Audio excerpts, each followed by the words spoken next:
Explain the difference in what you do regarding escalation during the day as opposed to at the night. You know, like, did you invite him out to coffee? Did you bring him out for a date right there and then? Like, explain to guys how you would escalate during the day. Okay, so this is one of those things where it's totally going to be different for each guy. Everybody is a different age or different place in life. They have different dating goals.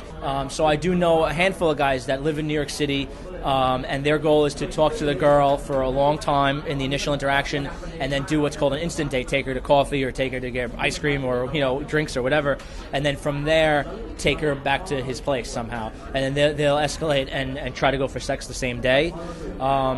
Which I honestly, I'm really not comfortable with that myself. I think that that's very, very soon. So my theory is I go for what I call like a 2-date plan.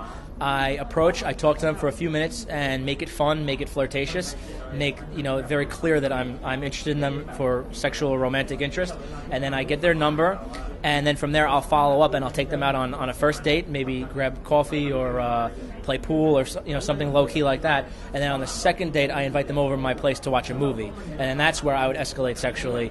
So, direct or indirect? Okay, I am very much a big fan of the direct. When I first started and I got into it, I tested everything, and what I found was indirect will get you into more conversations, but they'll be less likely going somewhere sexual, because guys have to transition at some point away from this question to get across the point of, hey, I like you, I think you're cute, I want to pursue you like romantic and sexual. So that's why I like direct, is it's just clear right off the gate. You're being completely honest and you're letting them know. So they really can't classify you as the friend zone or as a non-sexual guy friend. You're being either they're going to hook up and you're going to get sexual and date, or they're not interested. So that's why I like the direct. But now that I've coached it for so long, I see the big picture. There is nothing wrong with indirect as long as the guy can transition to at some point showing sexual interest.